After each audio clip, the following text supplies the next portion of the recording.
Bienvenue à cette première diffusion d'un culte de l'Église évangélique d'aujourd'hui. Au moment qu'on se parle, nous, c'est jeudi et nous enregistrons cela ici en milieu fermé. Il y a très peu de gens qui sont ici présentement et je peux vous assurer qu'on a pris les moyens sanitaires appropriés pour réaliser cette présentation. Alors, je vous souhaite dès le départ une très belle bienvenue avec nous. Vous soyez de la Rive-Sud, de Trois-Rivières, de Shawinigan, de Saint-Célestin, Nicolet, de la région de Louisville. Alors, tous ceux qui sont là, même ailleurs, partout à travers le monde, bienvenue dans cette présentation d'aujourd'hui.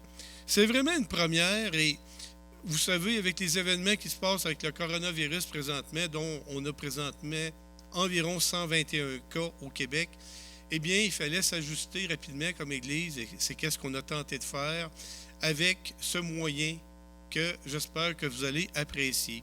Bien entendu, ça ne remplace pas la chaleur humaine. Vous savez, d'être en grand groupe et tous ensemble ici, mais c'était le moyen de garder la connexion, tous ensemble, et de se dire, nous restons connectés avec Dieu. Alors, j'aimerais vous donner quelques informations présentement. Premièrement, vous en doutez bien, vous êtes au courant de cela, la durée de fermeture de nos cultes et du bâtiment de nos services est indéfinie. Nous ne savons pas combien de temps ça va durer.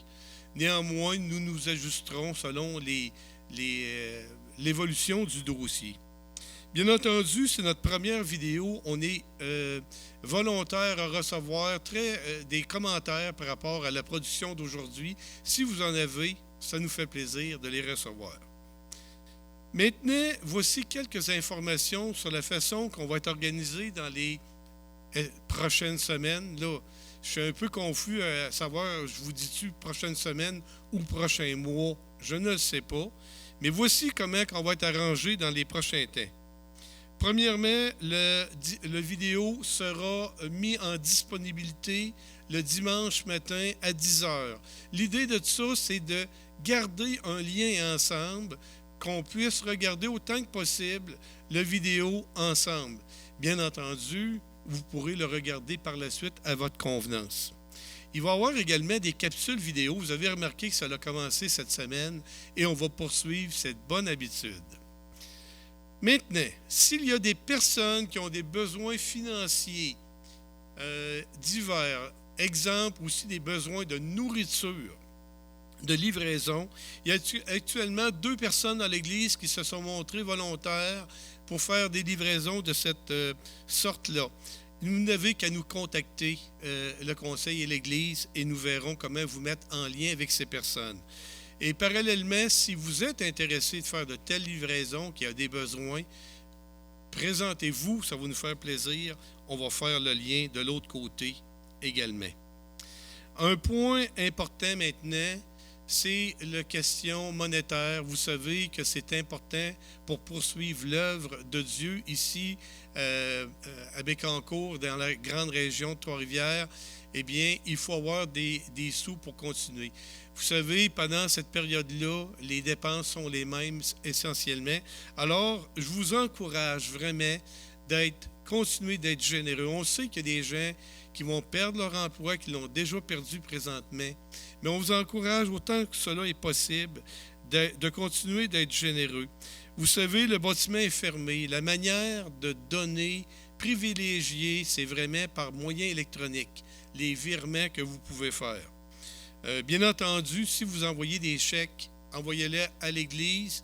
Bien entendu, ça va prendre un certain temps avant de les traiter à cause du temps que le virus peut être sur les enveloppes et tout cela.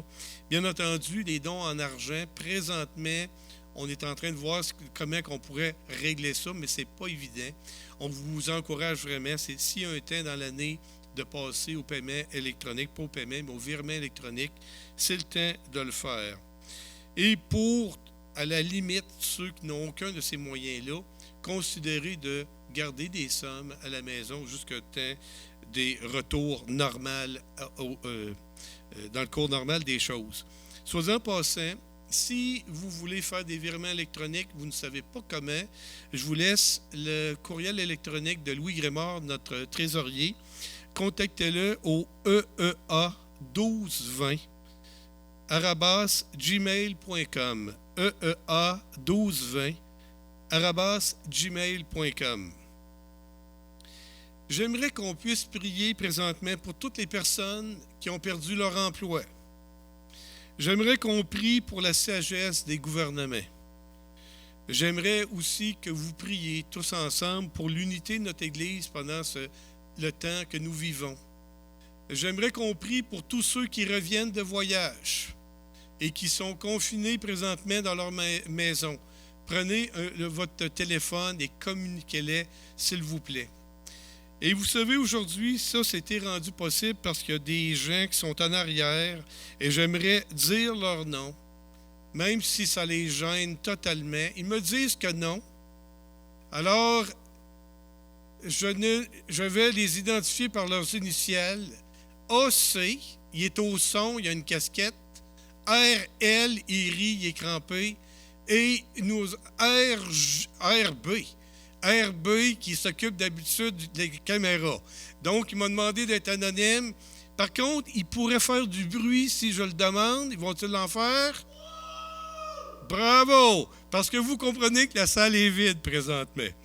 Alors, juste avant de passer au reste de notre culte de ce matin, j'aimerais vous lire un passage de l'Écriture qui saura, je pense bien, vous encourager. Genèse 28, 15.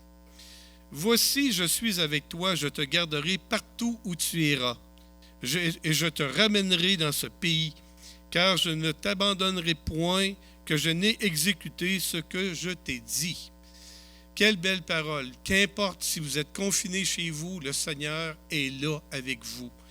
Le Seigneur a promis de ne pas vous abandonner et il a promis de nous ramener. Un jour, on va revenir ici à l'Église, comme c'est la normale des choses, bien que présentement, on ne puisse pas le dire avec précision. Pour tout le monde maintenant, relaxez, vous êtes chez vous, méditez, profitez de la parole de Dieu, profitez des chants qui sont là aujourd'hui et connectez-vous, non pas avec de la fibre optique, mais avec Dieu. Alors que le Seigneur vous bénisse dans ce beau dimanche du 22 mars 2020. Seigneur vous bénisse. Amen.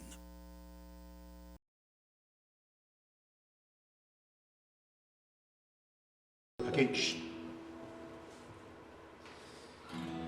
Bon matin à vous autres. Donc pour commencer, on va faire une petite lecture d'un psaume. J'en ai choisi un qui est facile, le psaume 136. Donc moi je vais lire une ligne et vous n'avez qu'à répondre. Et son amour dure toujours. Donc, louez le Seigneur car il est bon, et son amour dure pour toujours. Louez le Dieu des dieux, car son amour dure pour toujours. Louez le Seigneur des seigneurs, que son amour dure toujours. Lui seul fait de grandes merveilles, car son amour dure toujours. Il est l'artiste qui a fait les cieux, car son amour dure toujours. Il a disposé la terre au-dessus des mers, car son amour dure toujours. Il a fait les grands astres, car son amour dure toujours. Le soleil pour présider le jour, car son amour dure toujours. Les étoiles et la lune pour présider la nuit, car son amour dure toujours.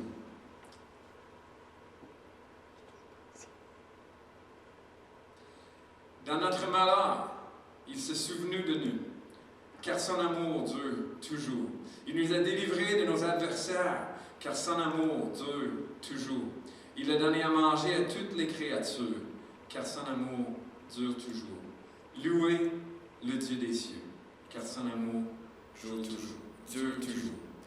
Donc Seigneur, reçois favorablement les paroles de notre bouche et la méditation de notre cœur en ta présence, ô Éternel, notre rocher et notre Rédempteur.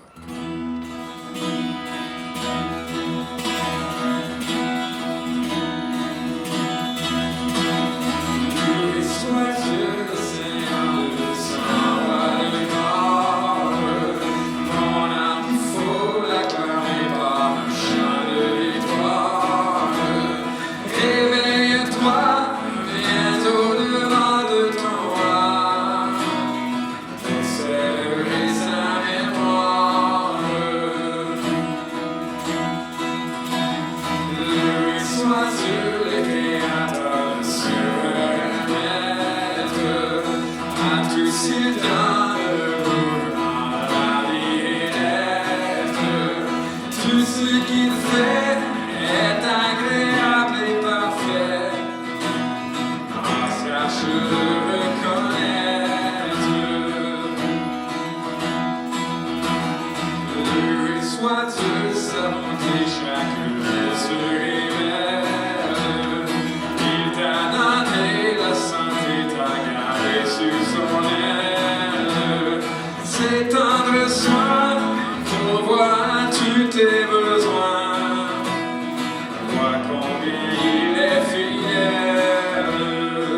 Quand confessons nos péchés ensemble. Donc Dieu, juste et saint, nous venons devant toi humiliés par ce que nous sommes et par ce que nous faisons. Face à ta justice et la justice de tes demandes, nous confessons que nous ne sommes pas droits. Donc on ne peut pas pratiquer la véritable droit. Que nous ne sommes pas loyaux, donc nous ne pouvons l'être ni envers toi, ni envers notre prochain. Et que nous marchons dans l'orgueil de notre cœur pour suivre nos tendances pécheresses jusqu'au péché. Pardonne, s'il te plaît, notre faute à cause de ta promesse de pardon qui a été accomplie dans la mort de Jésus-Christ pour nos péchés et pour notre pardon. Ainsi, ta justice deviendra la nôtre et la loyauté envers nous nous gardera loyal envers toi jusqu'à ce que nous puissions marcher devant toi dans l'humilité. Amen. Et le psaume 103:8 nous dit « L'Éternel est compatissant et il fait grâce. Il est lent à la colère et riche en bienveillance. Il ne conteste pas sans cesse, il ne garde pas sa colère à toujours. Il ne nous traite pas selon nos péchés et ne nous rétribue pas selon nos fautes. Mais autant les cieux sont élevés au-dessus de la terre, autant sa bienveillance est efficace pour ceux qui le craignent. »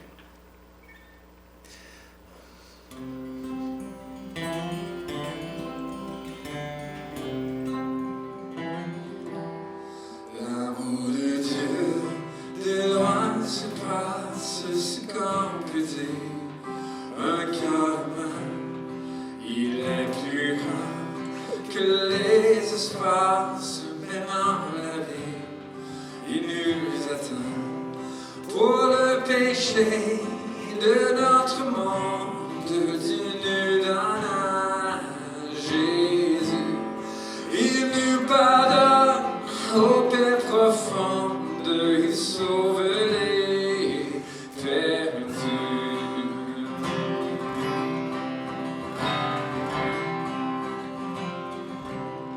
Verser de l'encre dans les ondes, changer le ciel en parchemin, tendez la plume à tout le monde et que chacun soit écrivain.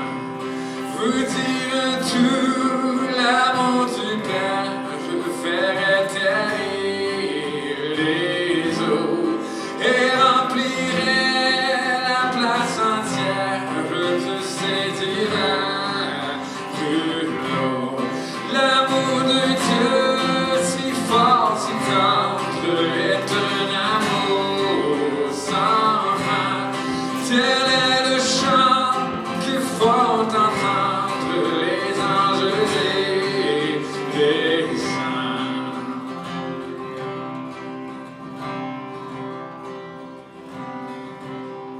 Et que le monde un jour chancelle avec ses trônes et ses rois, quand trembleront tu les rebelles soudain saisis d'un grand effroi.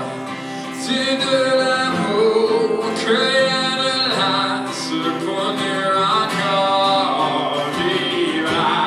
C'est le miracle de la grâce. Amen, alléluia. L'amour de Dieu si fort, si tendre, est un amour sans fin. Tel est le chant que font entendre les anges et les saints. L'amour de Dieu si fort, si tendre, est un amour sans fin. Tel est le chant que font entendre les anges et les saints.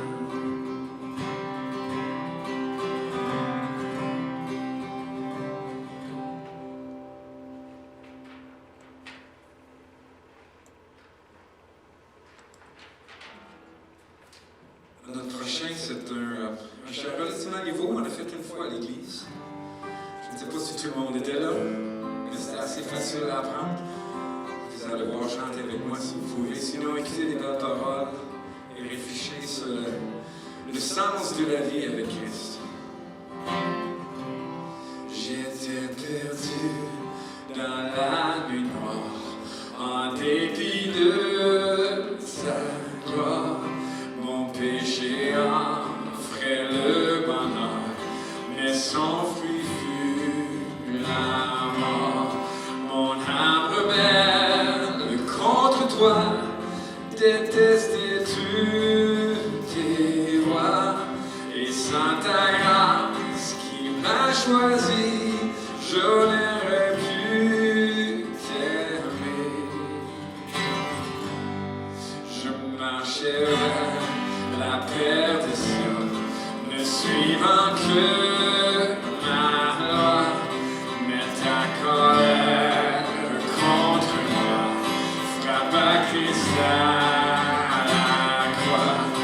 Là je compris tout ton amour qui te depuis toujours. Ta grâce pour moi surabonda, elle est mon seul secours.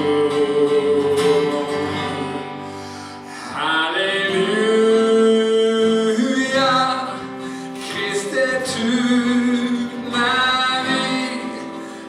Alléluia, Jésus est mon roi. Oui, je tiendrai fidèlement, car ma foi vient de toi, et tu fais en ton bras puissant me garder dans tes voies. Ô tendre Père, conduis mes pas là où tu le vas, et que mon chant dise sans cesse, tu serais-tu ma gloire. Alléluia, Christ est toute ma vie. Alléluia, Jésus est mon roi. Alléluia, Christ est toute ma vie. Alléluia,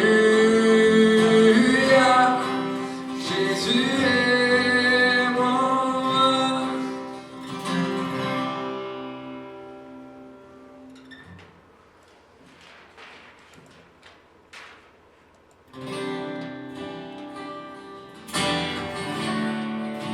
Faisons comme on fait souvent, presque une habitude. Déclarons ensemble notre foi commune par le credo des apôtres.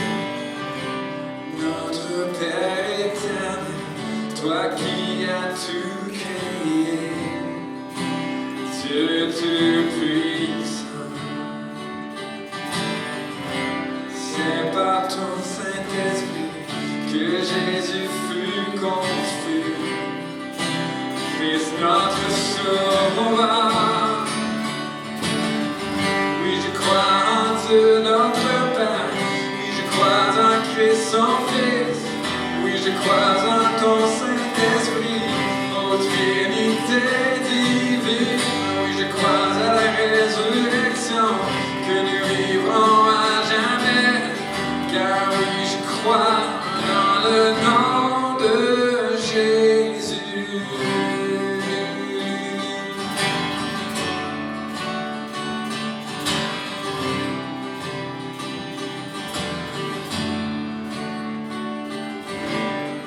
Notre juge et défenseur, tu souffris à la croix, le pardon est en toi. Descendu jusqu'au ténèbres, tu es ressuscité, à jamais élevé. Oui, je crois en Dieu notre Père, oui, je crois en Christ son Fils, oui, je crois en ton Saint-Esprit, en Trinité divine, oui, je crois à la résurrection, que nous vivrons à jamais, car oui, je crois dans le nom de Jésus.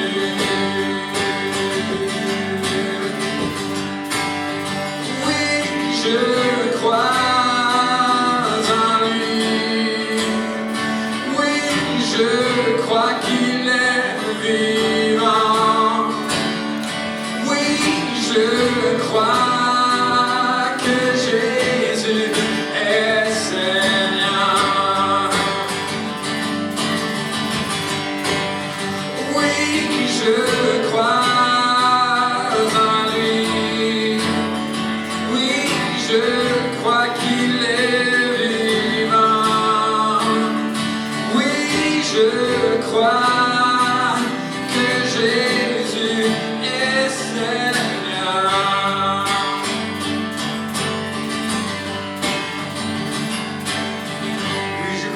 à la vie éternelle.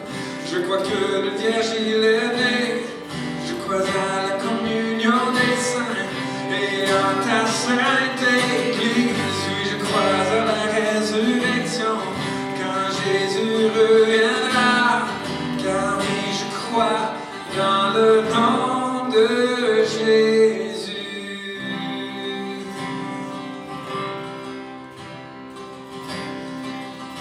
Avant de prier ensemble, chantons notre Père. Notre Père qui es aux cieux, que ton nom soit sanctifié, que ton règne vienne, que ta volonté soit faite sur la terre comme au ciel. Donne-nous aujourd'hui notre pain de ce jour. Pardonne nos offenses, comme nous pardonnons aussi à ceux qui nous ont offensés. Ne nous laisse pas entrer en tentation, mais délivre-nous du mal. Car c'est à toi qu'appartiennent le règne, la puissance et la gloire pour les siècles des siècles. Amen. Car c'est à toi qu'appartiennent le règne, la puissance et la gloire pour les siècles des siècles. Amen. Prions ensemble. Dieu puissant et souverain, nous venons devant toi les mains vides, non pas pour chercher tes bienfaits, mais pour demander une meilleure connaissance de ta souveraineté, de ta puissance et de ta bienveillance. Mais tu nous ordonnes de présenter nos requêtes. Donc, nous demandons d'abord pour nous, mais aussi pour nos prochains dans la Mauricie, au Québec, au Canada, partout dans le monde. Que tu nous protèges de cette maladie qui court. Que tu diriges nos gouvernements ainsi que ceux qui doivent décider des politiques pour le bien de tous. Que tu pourvoies aux besoins de ceux qui sont dans la disette, dans la maladie, et de ceux qui pourraient facilement le devenir. Et Seigneur, malgré les distances physiques que nous devons prendre, garde-nous unis dans une communauté, le corps du Christ, à ton honneur et à ta gloire, et au service de ce monde. Amen.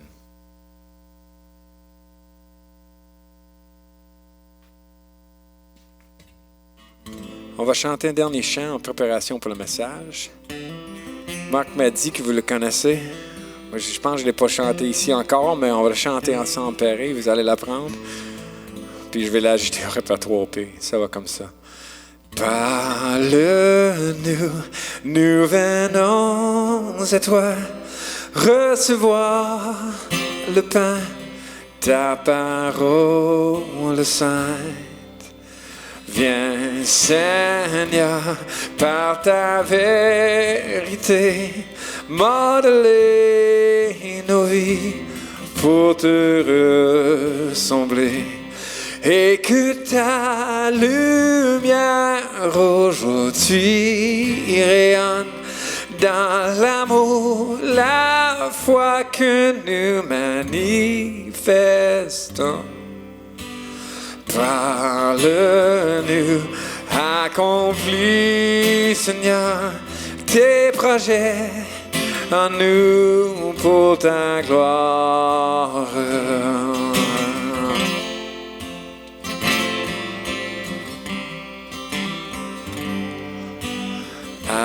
Apprends-nous à te révérer, à mieux t'obéir, à nous humilier par l'éclat de ta pureté, Viens sonder, Seigneur, nos voix, nos pensées. Fais grandir la foi, fais que nos yeux voient ton amour sublime et ton autorité. Tes paroles sont puissantes et sûres, vérité qui chasse l'incrédulité.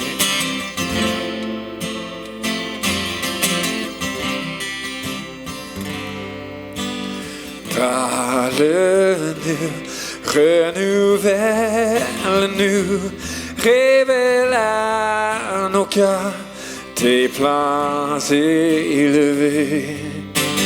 Vérité dès la nuit des temps, dans l'écho résonne dans l'éternité. Et sous tes promesses, par grâce, nous tiendrons.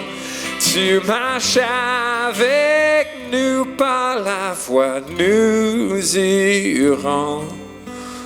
Parle-nous, bâtis ton église et remplis la terre de ta gloire.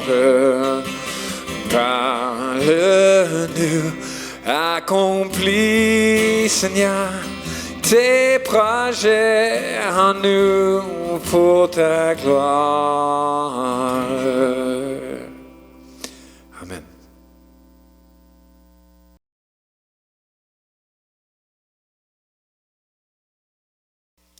OK, bon matin à vous autres. Bon matin pour vous, moi c'est le soir. Et là, je fais semblant à parler à du monde. Je vous imagine ici, les Douville là-bas, la jeunesse en arrière, la gang que je connais plus ici en avant. Salut Ben, salut Karine, salut Julien, Lauriane, Yolande en arrière. Ouais, René qui est toujours fidèle derrière, là, qui fait des petites danses, il aime ça quand ça bouge. Et on poursuit notre série sur l'alliance relationnelle. Ça donne bien. Je trouve le sujet porte bien à notre situation. Notre prochain thème qui est l'amour. Mais on va juste prier avant de commencer, puis on va se lancer dedans parce que je ne veux pas abuser de votre patience. Donc, on y va. Donc, priez. Ô ressuscité, toi par qui on peut vivre, on peut expérimenter la présence et la gloire de Dieu. Ouvre, Seigneur, nos oreilles pour entendre. Ouvre nos pensées pour comprendre. Ouvre nos cœurs pour saisir et pour aimer les vérités qui vont venir de ta parole de Dieu ce matin. Afin que notre amour grandisse, notre foi grandisse, notre connaissance grandisse. Pour la gloire de ton nom et la gloire de Jésus. Amen. Je vais vous rappeler le but de cette série qu'on fait sur l'alliance relationnelle. La raison pourquoi on a amené ça dans l'Église et pourquoi on prend la peine de vous l'enseigner. Pour nous, le Conseil des Anciens, c'est un résumé de l'enseignement de la Bible sur le comment vivre en communauté. C'est un rappel de la façon dont on doit interagir l'un avec l'autre. Et on voulait se donner un genre de petit code, un résumé, quelque chose plus facile à gérer que toute la Bible, tout le Nouveau Testament, qui pourrait nous guider dans nos interactions. Donc jusqu'ici, on a vu le fondement. Un engagement comprend ce que toutes mes actions, mes pensées, mes paroles soient fondées sur la révélation divine et motivées par l'Évangile. Vous avez vu ensuite avec Matthieu la sainteté que je poursuivrai activement ma sanctification personnelle en recherchant et en mettant en pratique le fruit de l'esprit tout en fuyant les fruits de la chair. De même, j'encouragerai les autres à poursuivre activement la sanctification. Dernière fois que j'étais là avec vous, on a vu la paix, ou pourvu que cela dépende de moi, je serai un artisan de paix dans les relations que j'entretiens, en mettant la vérité et l'amour au centre de mes interventions. Et là, on voit déjà l'amour qui arrive dans notre déclaration, dans cette alliance. On dit, on va dire la vérité avec amour. Non seulement un amour dans la pensée, dans le cœur, mais un amour en action. Un amour qui n'est pas juste un ingrédient qu'on met dans la recette, une couleur qu'on met dans une intervention, mais vraiment le contexte dans lequel on vit. C'est comme l'amour devrait devenir comme l'air dans lequel on bouge, l'air qu'on respire, dans lequel on travaille, ou on pourrait penser à l'eau dans laquelle on baigne. Donc tout ce qu'on fait devrait être baigné dans ce bain-là de l'amour. Et là, je vais vous avouer que j'ai deux influences qui me dirigent un peu ce matin. Premièrement, j'aime bien lire. J'essaie de lire des livres beaucoup plus que j'ai réussi à le faire. Et récemment, j'ai retombé sur un petit livre, moi en anglais, c'est The Four Loves par C.S. Lewis. Mais ça existe en français, difficile à trouver au Québec. C'est Merci les gars. C'est les 4 amours qui existent en français, difficile à trouver au Québec, mais qui parlent justement de l'amour. Et je vais être beaucoup inspiré de ça. Il y a aussi des lectures que je faisais de toute façon dans 1 Jean. Que dans mes lectures personnelles, j'essaie de m'imprégner de ce livre-là, spécialement dans chacun des choses qu'on comprend plus. Moi, les épîtres de Paul, c'est bien facile à suivre, mais les épîtres de Jean, les psaumes, des choses comme ça, je trouve un petit peu plus difficile. Fait que je passe du temps là-dedans pour essayer de les apprivoiser. Donc, c'est là qu'on tombe, nous, avec notre amour. Donc, je m'engage à chercher le bien de l'autre, indépendamment des circonstances, selon le modèle sacrificiel de Jésus. C'est notre définition de l'amour. Maintenant, je vais vous parler de C.S. Lewis et je vais vous parler d'un Jean. Donc, on va tomber dans C.S. Lewis que vous voyez là, Les 4 amours, le livre qui est trouvé sur Amazon.ca, mais un prix de fou, je pense que c'est $57 pour le livre. Donc, moi, je vous recommande de prendre des cours d'anglais puis de lire en anglais, c'est moins cher. Mais, en tout cas, ou encore, tu peux le trouver. En tout cas, j'arrête de parler de ça. Et on arrive dans 1 Jean. Donc, si vous voulez, dans vos Bibles, tournez à chapitre 3, verset 16, puis on regardera ensemble qu'est-ce que ça dit. Donc, la première ligne de ce verset-là nous dit, il parle de l'amour justement. C'est à ceci, nous avons connu l'amour.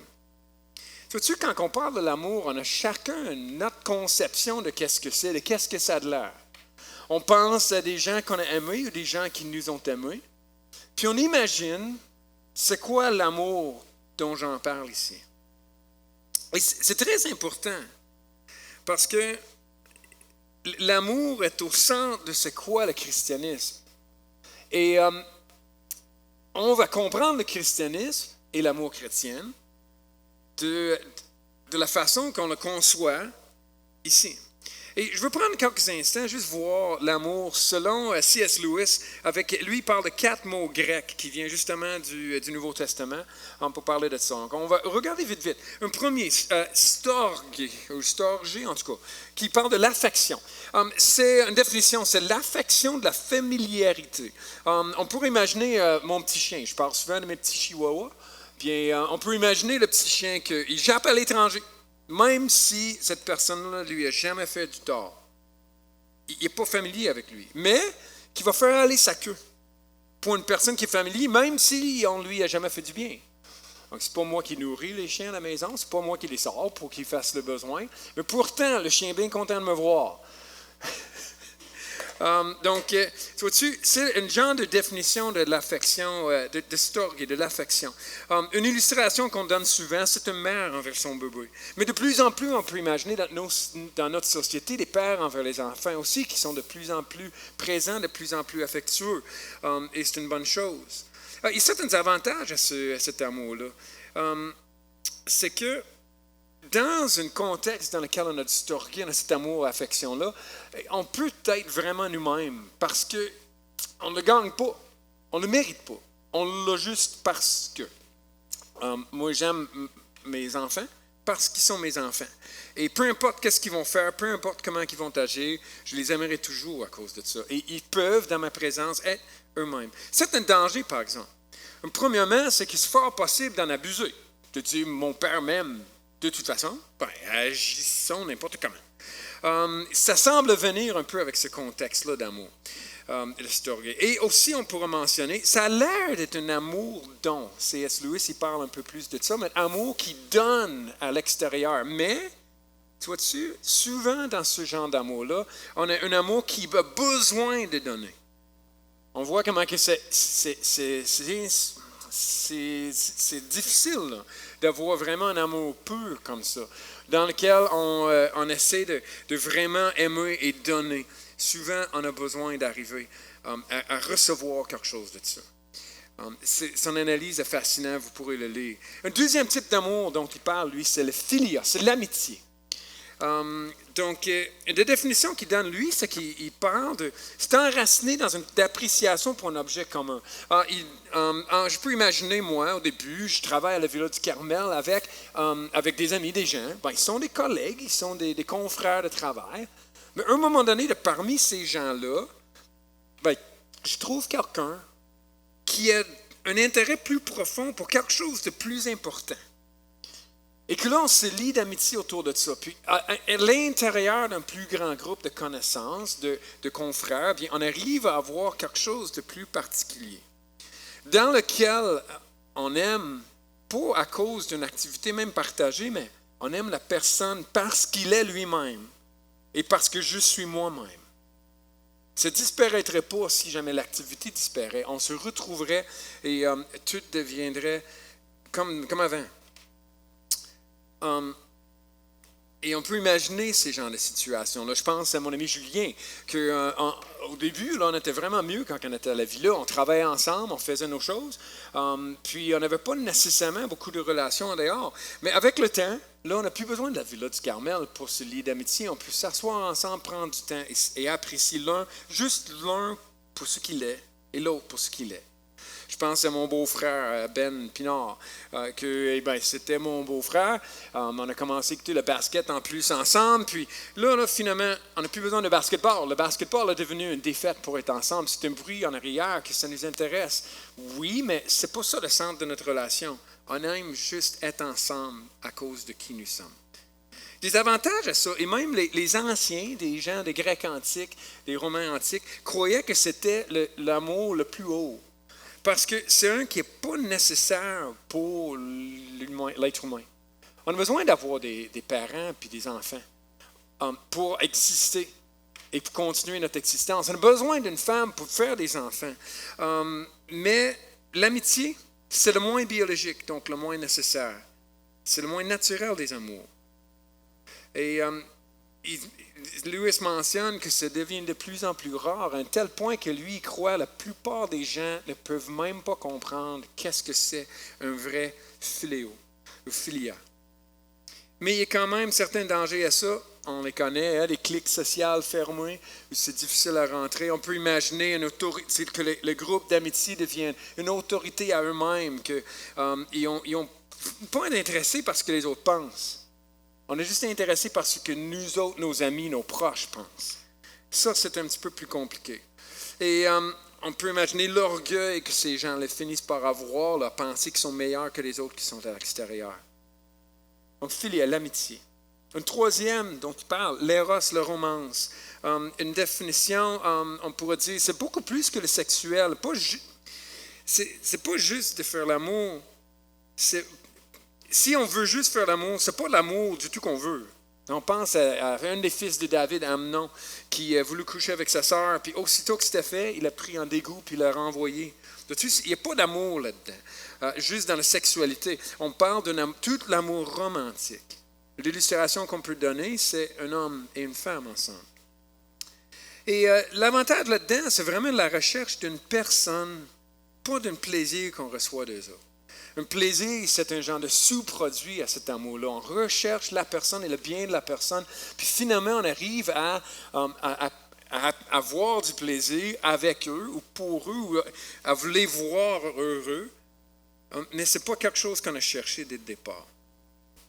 On pourrait penser que les dangers autour de l'éros seraient la sexualité pure et des choses qui sont immorales, mais Lewis semble penser que c'est plus dangereux que l'éros, cet amour romantique, devient comme un dieu. Il demande tellement de choses qu'on peut l'utiliser pour justifier n'importe quoi.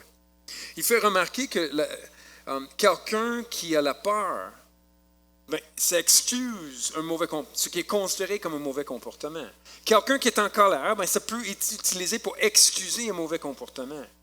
Mais des gens qui sont en amour, bien ça justifie qu'un comportement puisse être considéré comme bien, même quand c'est mauvais. Mais c'est là que on revient avec notre verset. À ceci, nous avons connu l'amour. Et ce n'est pas nécessairement de ces trois amours-là que Lewis parle. Et c'est important pour nous d'arriver à voir ce mot-là, le quatrième, qui est l'agapé, l'amour divin, qui est l'essence du christianisme. La définition de cet amour-là, c'est ni mon besoin, ni ton mérite. Vois-tu, Dieu n'a aucunement besoin de nous. Et c'est un amour don. Il nous donne juste parce que lui, il est comme ça. Et il ne reçoit rien de nous aimer. Et vois-tu que Dieu n'a pas besoin de nous, ce n'est pas un concept abstrait ou inutile. C'est vraiment quelque chose qui nous aide. Ce n'est pas une théologie, là. C'est quelque chose qui nous aide à saisir c'est quoi le vrai amour le plus profond. L'amour agapé. C'est un amour qui a nullement besoin de l'autre, à part d'être un récepteur de l'amour qui est offert. Et Lewis explique qu'il faut que l'agapé règne sur les autres, pas qu'il remplace. Vois-tu? Et ça nous prend du storgé, l'affection familiale. Ça nous prend des amis, des gens qu'on partage les intérêts, puis on partage la vie ensemble, un à côté de l'autre. Ça nous prend la romance, le face-à-face, l'amour de face-à-face. Mais l'amour agapé, dont Jean nous parle ici dans le verset, a besoin de régner sur toutes ces choses. Il a besoin, lui, de les garder en vie. Vois-tu, chacun de ces trois autres amours n'ont pas la puissance pour se maintenir. Le péché va les transformer, et le changement, la mortalité va les amener à finir. Il dit qu'ils doivent devenir secondaires s'ils désirent même garder leur existence, ces amours-là.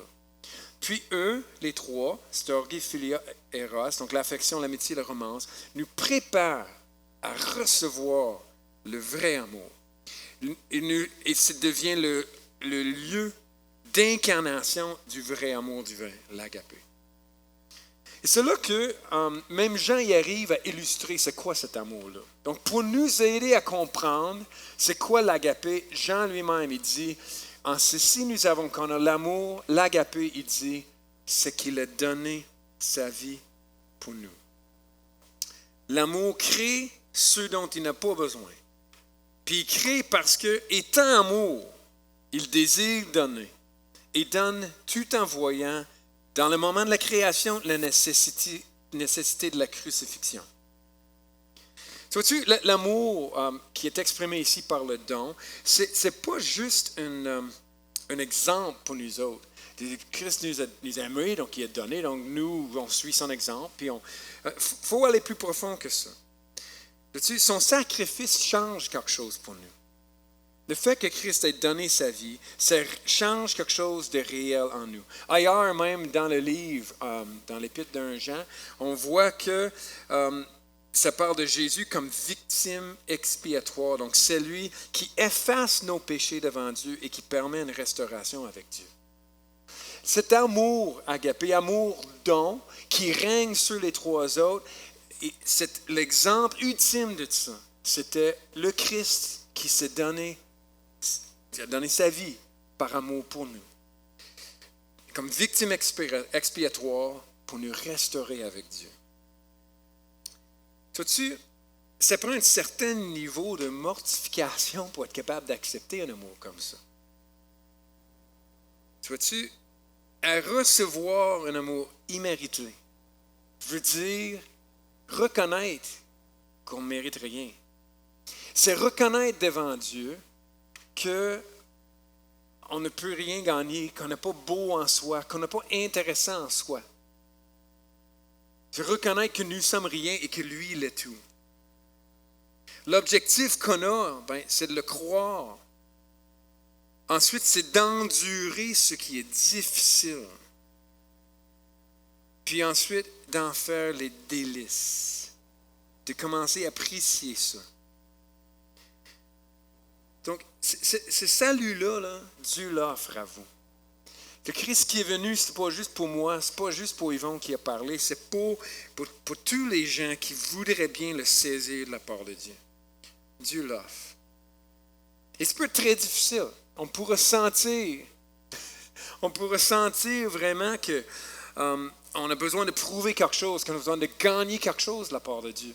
Mais non.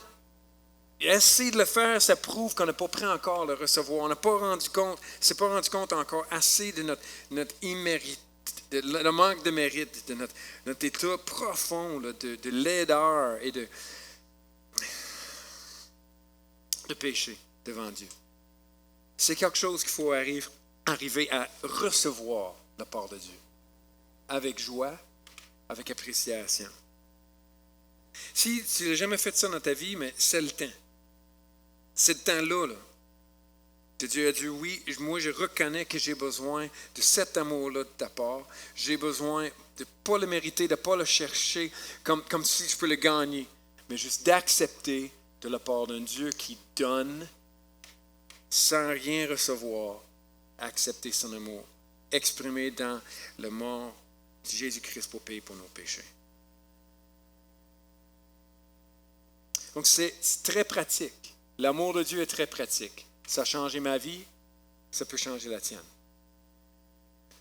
Mais ça va plus loin que ça encore. Jean poursuit, il dit, à ceci nous avons connu l'amour, c'est qu'il a donné sa vie pour nous. Puis il poursuit en disant, nous aussi, nous devons donner notre vie pour les frères.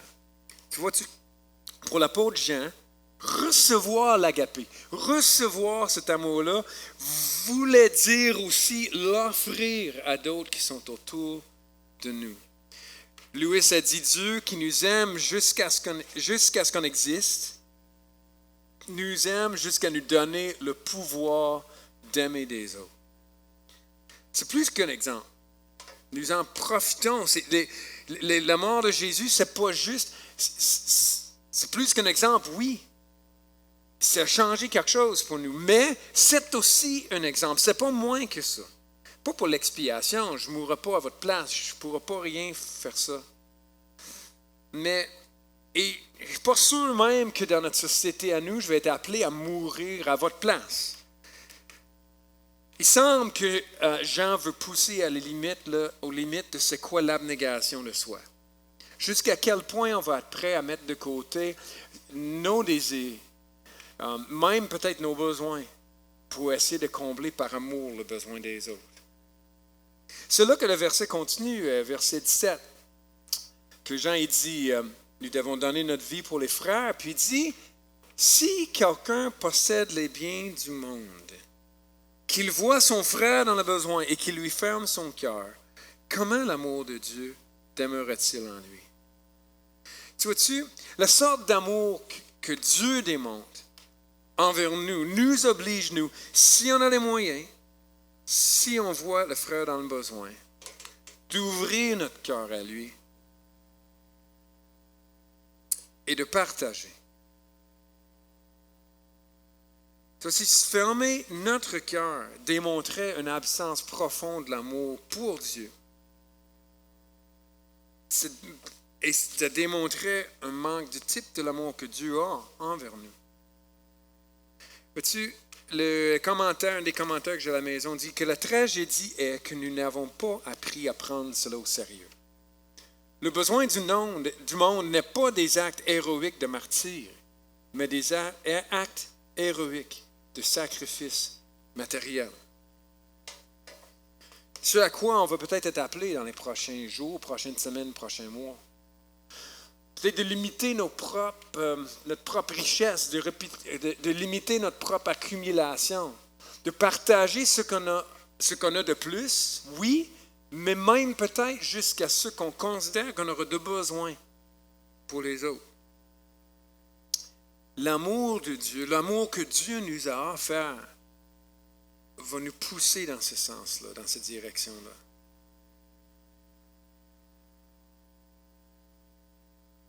Le verset continue. Petits enfants, n'aimons pas en parole ni avec la langue, mais en action et avec vérité. Je trouve que les deux mots sont bien importants. Avec vérité dans le fond de notre cœur.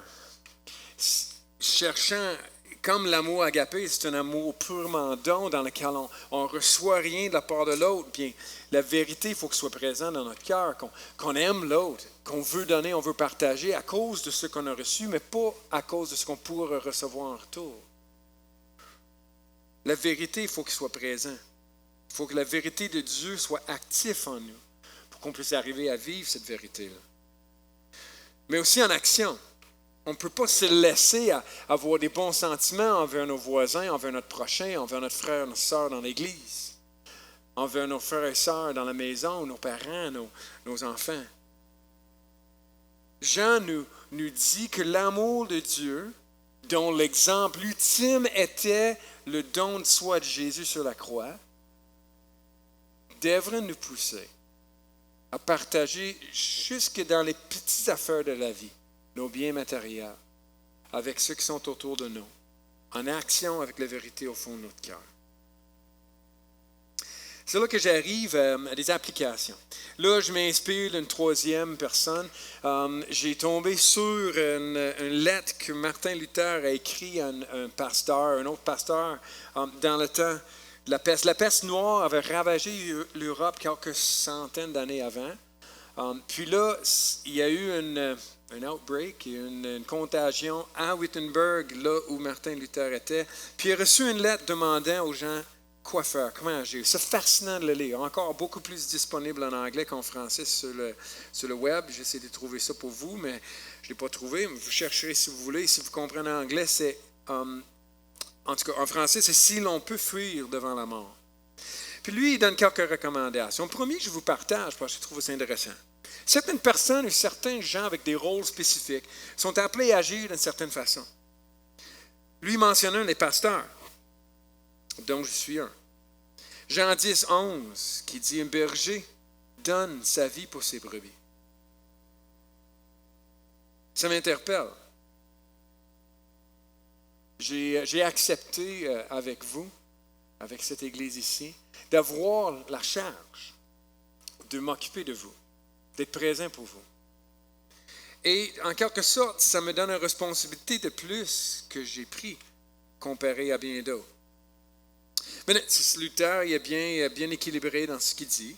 Puis si les soins spirituels sont assurés par d'autres, puis un pasteur qui est en place, bien, il pourrait fuir, ou il y a peut-être d'autres moyens qu'on pourrait prendre. Donc, ça ne m'oblige pas nécessairement d'aller directement chez vous si vous êtes contagieux, puis d'embrasser le COVID-19. Hein? Non, ça va aller, René, merci.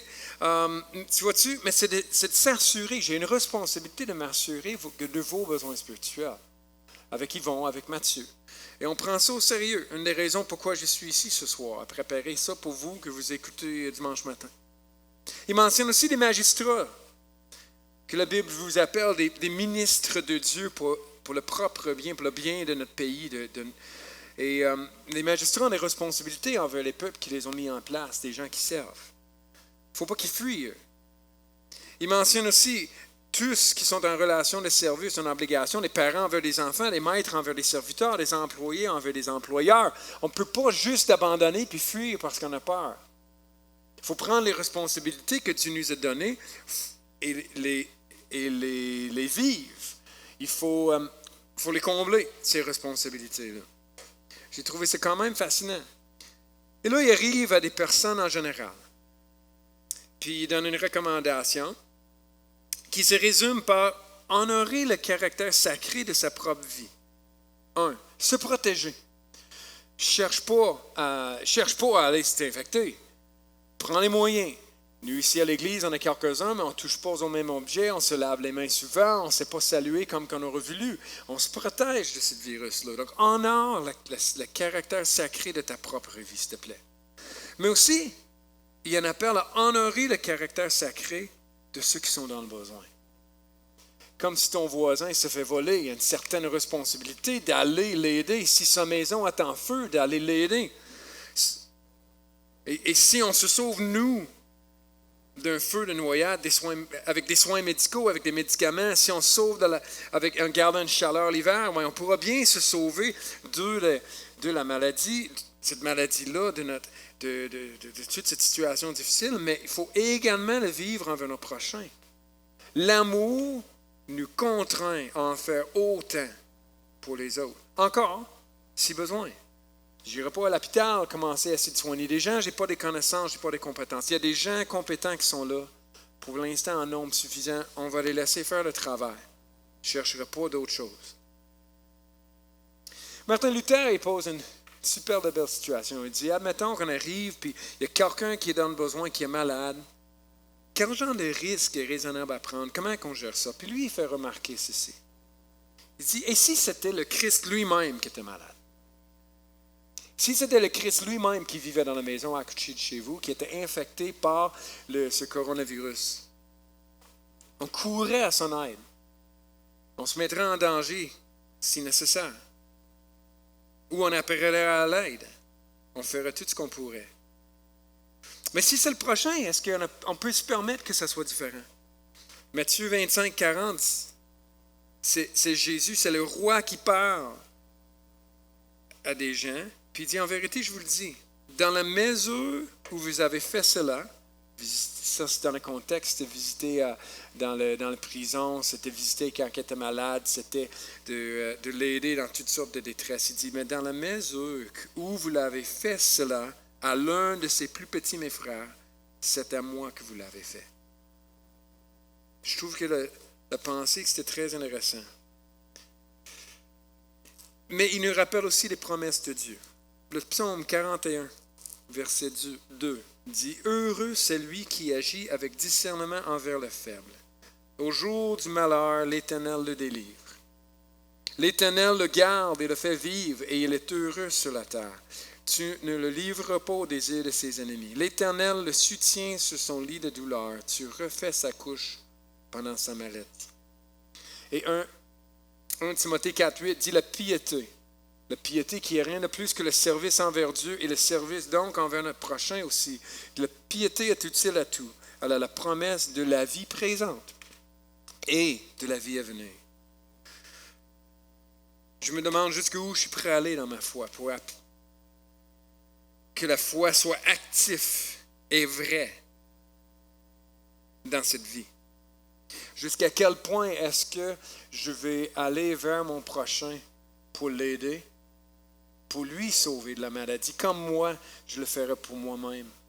Jusqu'à quel point je serais prêt à mettre en pratique ce verset qui nous demande de mettre en commun nos biens matériels. Et Martin Luther finit avec une prière. Il dit que le Christ, notre Seigneur et Sauveur, nous préserve tous dans une foi pure et l'amour fervent, sans tache et pur, jusqu'à son jour. Amen. Et il demande, prie pour moi, pauvre pécheur, qu'on en fasse pareil les uns pour les autres. Et j'aimerais juste terminer avec une bénédiction. On trouve en Lévitique 6, 24 à 26. L'Éternel a commandé à Moïse de commander à son frère Aaron de bénir le peuple de Dieu en disant ces paroles, et je vais vous les dire ce matin. Que l'Éternel te bénisse et te garde. Que l'Éternel fasse briller sa face sur toi et t'accorde sa grâce. Que l'Éternel lève sa face vers toi et te donne la paix.